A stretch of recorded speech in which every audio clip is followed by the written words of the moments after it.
All right, let's bring in the Shadow Home Secretary, Yvette Cooper, who's here with us this morning. Yvette Cooper, good morning to you. Thank you very much for being with us. Let's just pick up on what Saba said there. What is the Home Secretary going to do about the situation down in Kent? Well, I think the whole system needs a real overhaul. And, of course, we've got real problems this morning. You've got that awful attack in Dover, obviously the serious overcrowding, including a diphtheria outbreak in the conditions at Manston. We've also had the allegations about cybersecurity threats as well. And the person who should be sitting here answering your questions, providing reassurance that the Home Office has a grip, or be in Parliament giving a statement to Parliament, is the Home Secretary Suella Braverman, and she's not doing that because she's still unable to answer questions about her own security breaches. So we need action from the Home Office in all of these areas, and at the moment we're not seeing it. I mean, do you expect to hear from her this week? Are you going to be trying to push to hear from the Home Secretary at some point? I think she needs to. This is her job. You know, you've got the awful reports that we've just been hearing, and a lot of that is because the Home Office decision-making system has collapsed. They've got huge, long delays in the way that they're taking decisions, and it's got much, much worse over the last few years. So we need to have answers on that. We need to have also answers on a whole series of other areas, and also to find out from the Home Secretary, well, how many other security breaches has she herself been involved in? It's her job to do this. It's her job. Rishi Sunak said we should have integrity, professionalism and accountability. We're not getting any of those three things at the moment from the Home Secretary. That's not good enough when such important issues around public safety and national security are at stake. I mean, should she remain in post, do you think? Well, Keir Starmer has already said that Rishi Sunak should replace her. I mean, he reappointed her just 6 days after she had breached the ministerial code without any proper answers. We understand that this was against the advice of the Cabinet Secretary and the Cabinet Office. We think that advice should be provided to the Intelligence and Security Committee for them to be able to scrutinise as well. And there's been allegations about other security breaches she's been involved in. So I think we need to know the answers on those too. I mean, that's not the only part of government that's got some security issues we're thinking about this morning as well. Of course, over the weekend we found out that Liz Truss's phone was hacked as well. I mean, do you think there needs to be a re-education for ministers on how exactly they should be looking after the security of sensitive data? Well, you're right, and you've got allegations around, obviously, cybersecurity attacks, but also there's questions about why this story was either briefed or leaked right now as well, which also raises national security questions.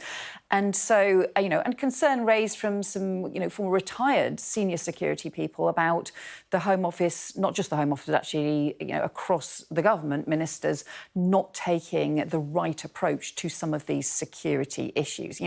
These guys are not novices. They've been in senior cabinet positions for a long time. Suella Braverman was the Attorney General before she became Home Secretary. And so they ought to know what the rules are. They ought to know what the appropriate way is to handle these security issues. And that's why this feels so irresponsible. It feels like this is not taking national security seriously, but also that the deal, even to get Suella Braverman in post, was really a political deal rather than in the interests of the country. Let's just return, if we can, a little bit to the immigration piece. Yes. I mean, what is the answer to this situation? We had 38,000 people come over here this year, 1,000 crossing yesterday. What would the Labour Party be doing to try and deal with the number of people arriving? So we need action in a series of areas. First of all, there must be much stronger action on the criminal gangs that have proliferated in the Channel that are putting lives at risk.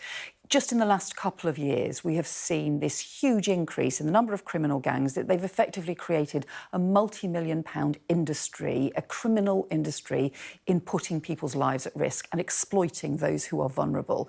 So we want to see a new unit in the National Crime Agency with hundreds of specialist officers to work with Europol, to work with the French authorities on cracking down on those criminal gangs.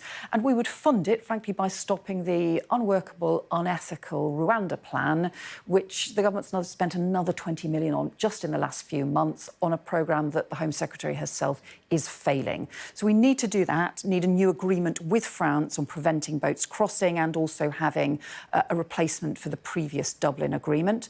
But we also need an overhaul of the asylum system in the UK. They've added delays. You've got 96% of the people who arrived by boat last year, so over a year ago, haven't had their claims decided. That means refugees aren't getting the support they need, and those who are not refugees are not being returned.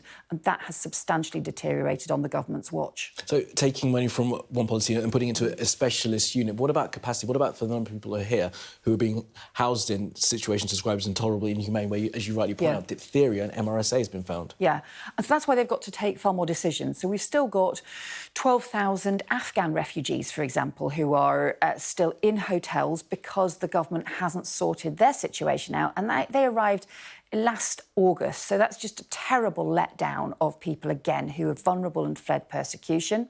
And then ministers have added a 3 to 6 month delay and added bureaucracy into the asylum decision-making process. Well, of course, that means you've then got more people waiting in asylum accommodation. But where would you put them? This is the thing. Well, if you didn't have to decide their claims, because then for those who are refugees, actually they can then work, they can then get on with their lives, they can get the support that they need if you've made the decision.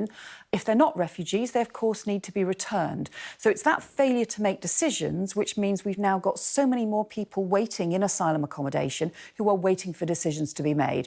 And that's why you then also end up with this overcrowding at Manston, because there isn't anywhere to move people to. So at the heart of this is the Conservatives' failure to actually make the system work, to just take basic decisions in a fair and sensible way, and also to fail to work with France on how you prevent the dangerous boat crossings in the first place. Does the Labour Party have a policy on the numbers of people that it thinks would be acceptable to be coming into the country per year?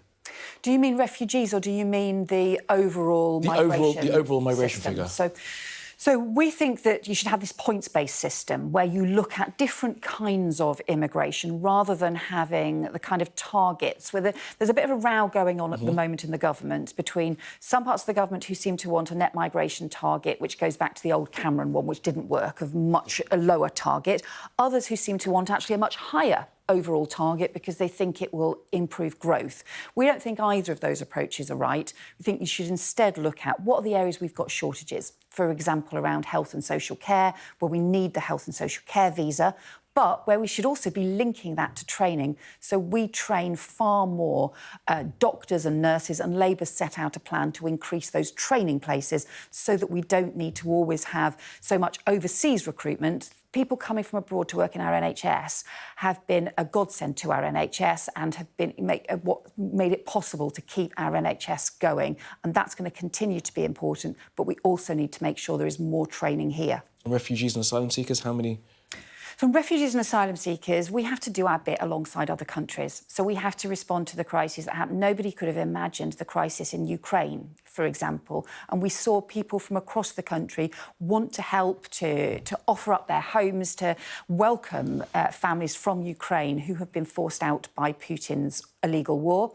And we also had in Afghanistan the terrible crisis as a result of the Taliban returning in Afghanistan. So I think with the issue of refugees, we have to respond to the crises that happen, and we have to do our bit alongside other countries. So there should be, cooperation, international cooperation in place. But we've always done our bit to help those fleeing persecution, and I think we always will as a country. Okay, Yvette Cooper, thank you for your time this morning.